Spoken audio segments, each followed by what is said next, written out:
This wasp is basically a xenomorph. Introducing the tarantula hawk wasp, possibly one of the most nightmare-inducing insects on the planet. And the reason it's such a threat to your mental health is because its hunting and reproduction strategy is ripped straight from Ellen Ripley's autobiography. But before we get to the strats, you're gonna have to learn a little bit about it first. Native to Australia, because of course it fucking is, this fucker is the largest wasp on the planet, coming in at a massive 2.5 inches. Which, I mean, boys, we would all agree, well above average, right? Huge. And this is probably the most effective 2 inches has ever been because it has the second most painful sting of any insect on the planet, coming in just barely behind the bullet ant. Pack and a half-inch stinger with a potent venom that has been described as blinding, debilitating, and electric. Now, the size and poison aren't just for nothing, because as the name tarantula hawk wasp suggests, they are purpose-built, genetically perfect killing machines designed specifically to violate spiders, making Australia basically an all-you-can-eat buffet for them. But they don't just execute the spiders. No, that'd be too normal. Hawk wasps use spiders to reproduce in one of the most horrific ways possible. And that all starts with a female hawk wasp hunting down a tarantula. As the buff bulking spider takes a wrong turn down a dark alley, the hawk wasp, noticing the 8 sets of TNs on his feet, proceeds to fucking jump him, flying down from above to land a sting into the spider's abdomen, instantly and permanently paralyzing it. The Bug Harbour Butcher then proceeds to drag the still completely conscious and aware spider into an isolated kill room, which is where the fucked up part really begins. Because our wasp isn't hungry, it's pregnant, and proceeds to lay its egg on the paralysed spider's abdomen. After about 3 to 4 days, that egg hatches into a larvae. A very, very hungry larvae. Fortunately, there's a whole bunch of fresh fruit right here underneath them.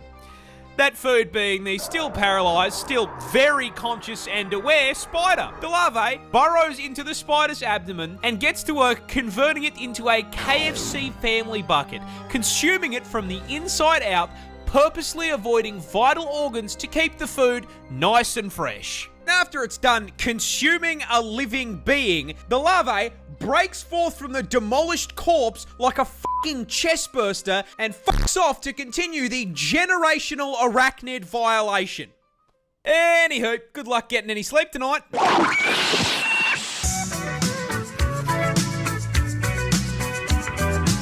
A gorilla can't beat 100 men in a fight. He gets jumped. But that begs the question, which animal does win?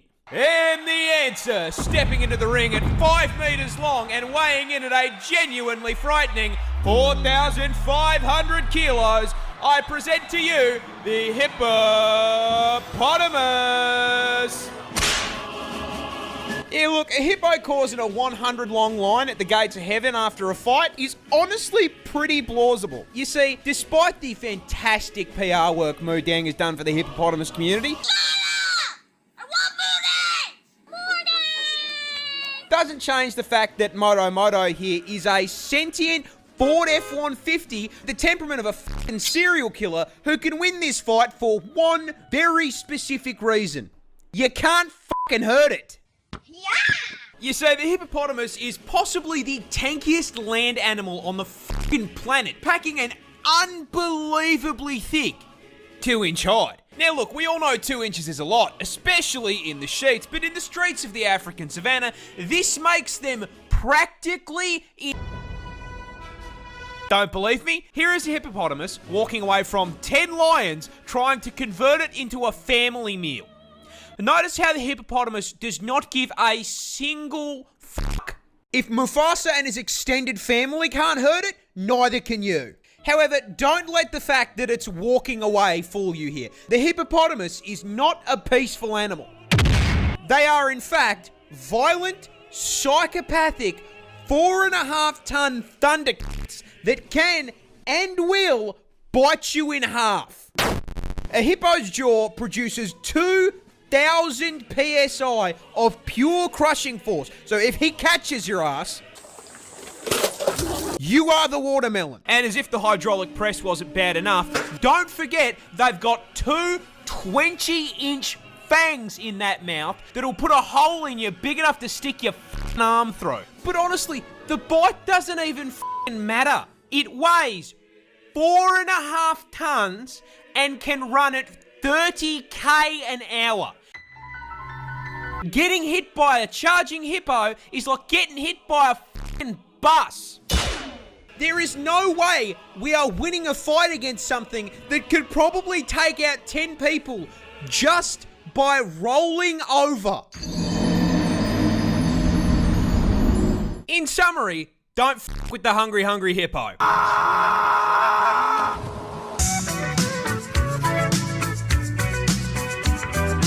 Komodo dragons are horror villains. I mean, seriously, this industrial-sized lizard is easily one of the biggest assholes in the animal kingdom when it comes to hunting methods, packing a PhD in suffering and a double degree in biological warfare purely because they cannot be expending effort to hunt. You see, Godzilla's little cousin here is the largest lizard in the world, weighing up to 166 kilos and being a full 3.13 meters in length, which means, for the short kings in my audience, if you're brave enough, bang a motor transport right there.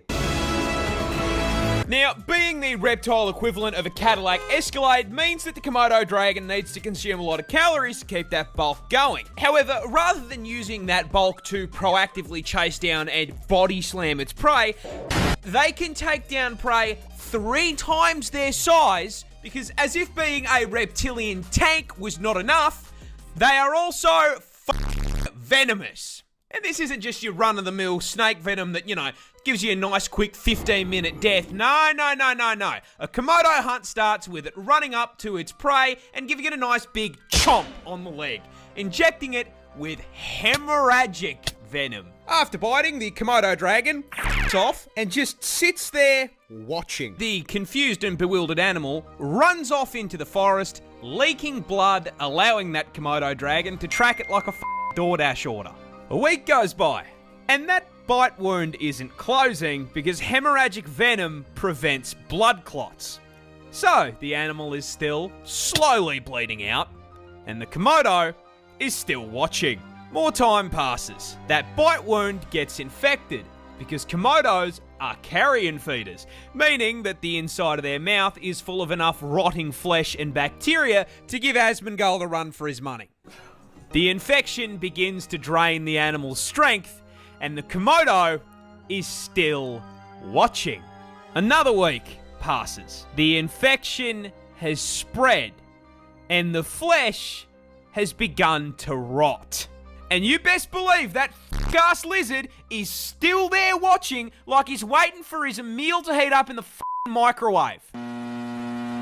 Once the bleeding, disease-ridden animal becomes too exhausted to move on its own and collapses, the Komodo strolls over and eats it alive, shredding it into chunks if it's larger, or if it's small enough, swallowing it whole as it screams on the way down. Even for me, man, that's